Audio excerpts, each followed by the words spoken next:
there, Baroness Jenny talking about minis on the Baron's Party paints. I still can't believe that that's a thing, and I've got my own playlist and everything. So what we have here, what are we talking about? We are talking about the Death Moo Cow. Sorry, Gorgon. Who, you'll notice straight away I haven't done up in canon colours.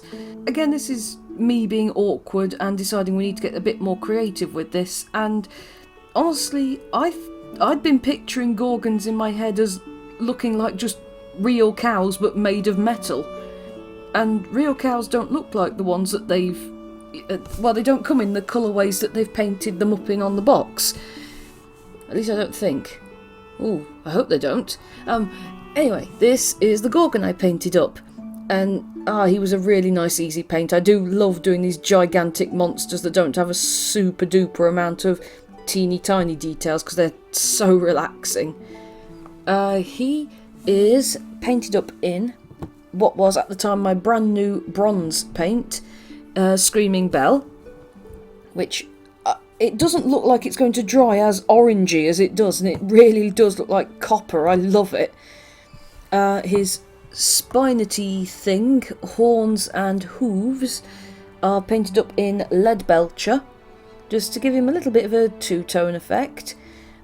You will notice as well, I think you can see on the recording, his eyes are painted up in Blood for the Blood God, because if it's a cow that breathes poisonous fumes, why wouldn't you give it scary red eyes? The tips of his horns, though, have been tipped with volupus pink contrast paint to make it look like he's just gored somebody. He finally got that gore attack going. Sorry, I did fight one of these in my one-on-one campaign with my husband.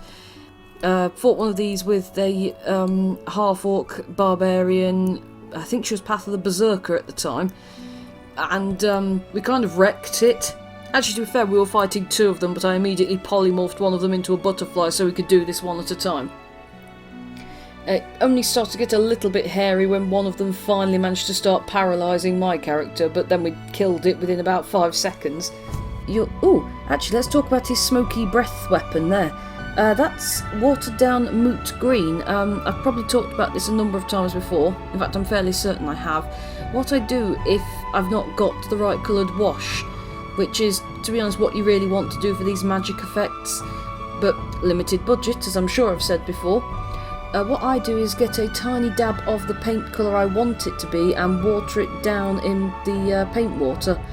Then just give it a very light coat and then dab away a little bit with the tissue. Not too much, just enough to just hint it up but leave it still clearly clear and magical.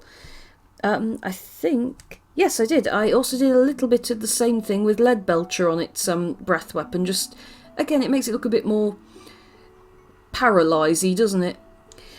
But yeah, this is the Death Moo Cow, or Gorgon, as it's more commonly known. I really like painting up monsters that are huge because they're so easy. There's none of this fiddling with it. Okay, I guess I'll talk to you at another point with a different mini. Okay, bye.